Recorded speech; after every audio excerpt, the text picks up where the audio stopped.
Spread. This is week 8 of Beating the College Football Spread on the Grueling Truth Sports Network. I want to remind everybody the Grueling Truth is powered by betting.net. Betting.net is your best bet for finding the online casino or sportsbook that's right for you. Make sure you go check out betting.net. Last week on the show, guys, we were 7-2, which makes us, I believe, 46-28 or 48-26 on the year against the spread. Better than what I've usually done. Usually I'm about 60%, which I'll take, makes us money. But right now we're running better than that. So let's go ahead and let's get started on what's up for week 8 and what our best bets are. And remember, you can go to thegruelingtruth.com to get all of my top picks against the spread. Today you'll get what I think are the 6 best bets. We're going to start off with Wake Forest at Army. All right, Wake Forest is the final undefeated team remaining in the ACC. It has a tricky game at Army on Saturday. The Demon Deacons are 6-0, but their last 2 games were just 3-point victories. In both of those wins, Wake got gashed on the ground, allowing 208 yards to Louisville and an amazing 354 yards to Syracuse. The Demon Deacons have the number 92 rush defense in the country. That's not actually a great recipe when you face Army's option attack. Though Wake Forest has had a bye week to prepare for Army, I still expect the Black Knights to have enough success to limit possessions in this game. What concerns me about picking an Army upset is they're coming off a very physical game against Wisconsin that they lost 20-14. I say the best pick in this game is to go with the under 52.5. If you want to bet the game, I would almost go Army straight up in the upset. I'm not going to go that far though, but I will go under on the 52.5 because I think Wake's possessions will be limited by an Army offense that eats the clock up constantly during this game. I think it's going to be an excellent football game. It's going to be physical, hard hitting. I think it's a game that everybody's really going to enjoy watching. And I think the under here is the bet at 52.5. Next up, we've got the Wisconsin Badgers against the Purdue Boilermakers. This spread really makes no sense to me. I understand there's a potential letdown spot for Purdue after last week's 24-7 upset over number 2 Iowa. I understand that Iowa has a very good defense, but Wisconsin has done nothing this year that merits being a 3-point road favorite in this spot. Wisconsin still has the same identity. It's going to try to maul you with its rushing game. And, the Badgers, as always, they have a defense that's really good, but the offense just has no pulse right now. Wisconsin lacks the game-breaking talent at running back that it has had in the past. The offensive line play has been underwhelming. If Wisconsin can't run the ball, it puts pressure on Graham Mertz to make plays through the air. He has not shown he's capable of doing so on a consistent basis.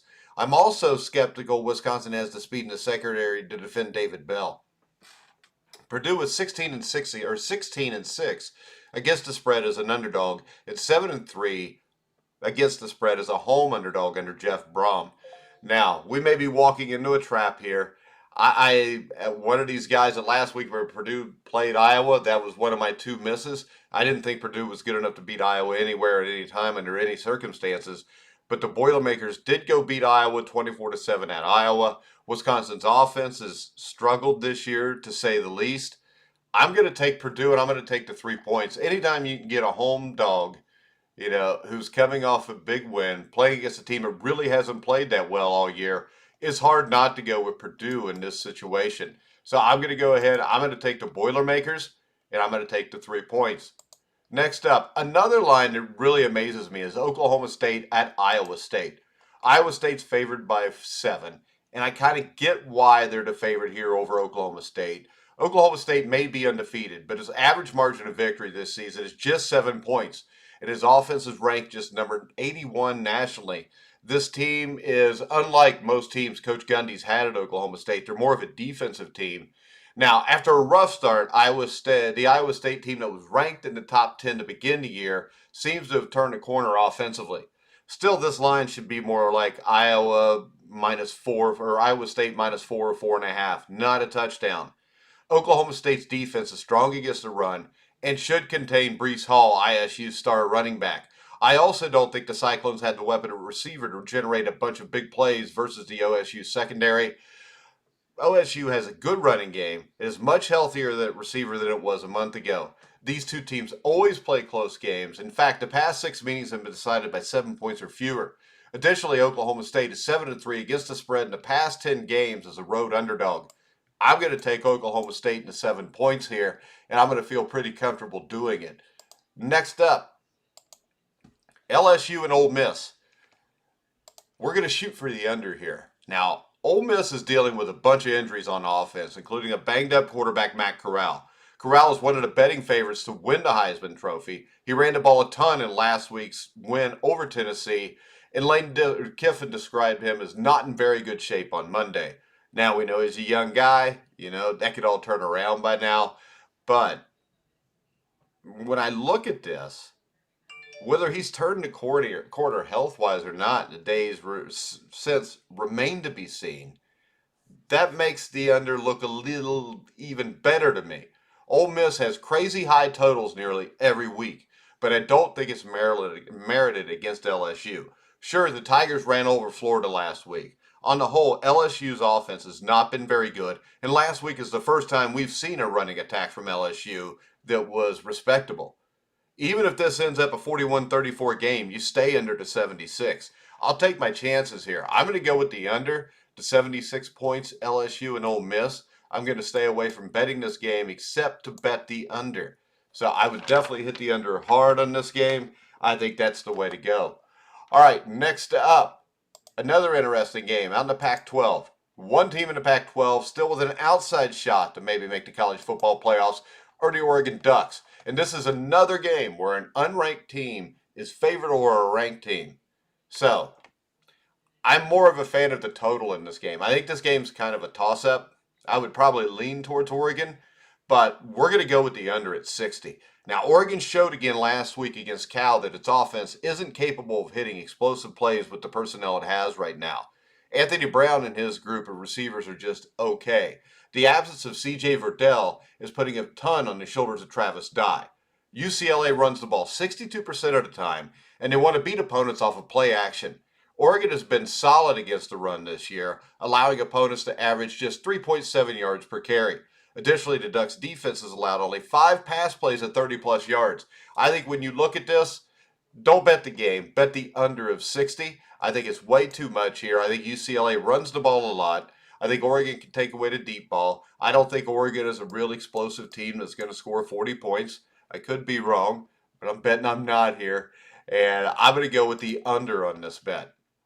Next up, West Virginia at the TCU Horned Frogs. Now, West Virginia nearly upset Oklahoma and Norman on September 25th. We have to take that for a grain of salt because that was not Caleb Williams at quarterback. It was Spencer Rattler. They followed that up, though, with disappointing losses to Texas Tech and Baylor. Now 2-4, West Virginia travels to TCU coming off the bye. If the Mountaineers don't get their stuff together this week, this season could quickly go off the rails. Now, luckily, TCU has one of the worst defenses in the country. The Horned Frogs are allowing 445.2 yards per game and 6.9 yards per play. West Virginia should put some points on the board here, but TCU will also, especially if Zach Evans returns to the lineup. TCU has been terrible against the spread at home in recent years, but I'm more comfortable going with the over in this spot. So I'm going to take the over at 56.5 on this game. All right, guys, so to recap this, Wake Forest at Army, bet the under 52.5. Wisconsin at Purdue, take Purdue plus 3. Oklahoma State, Iowa State, take Oklahoma State in the 7 points. LSU and Ole Miss, go under the 76 total. Oregon, UCLA, let's go under the 60. And West Virginia at TCU, let's go over 56.5. All right, guys, we're here every Thursday giving you the best bets of the week, beating the spread. This is week 8. We'll be back with week 9 next week. Also, remember, check out betting.net. Now, betting.net is building a community of individuals that are looking for the best information.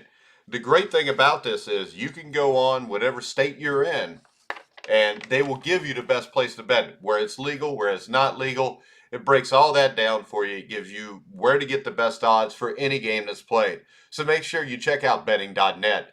I'm Mike Goodpaster. Make sure you follow me at The Grueling Truth. Tomorrow, Friday at 1 o'clock, myself and Steve Risley, former 1981 national champion with the Indiana Hoosiers, will be on Survive in Advance, where we will talk about the NCAA or the NFL and their concussion protocol, so to speak. and the racism, the race norming that they were doing against African American players. So make sure you check us out tomorrow on Survive in Advance. You probably won't hear much about this story on ESPN. You should, but it'll last a day or two and they'll cycle it out. We're going to talk about it tomorrow on Survive in Advance. So for now, I'm Mike Goodpaster. You've been watching and listening to The Grueling Truth, where the legends speak.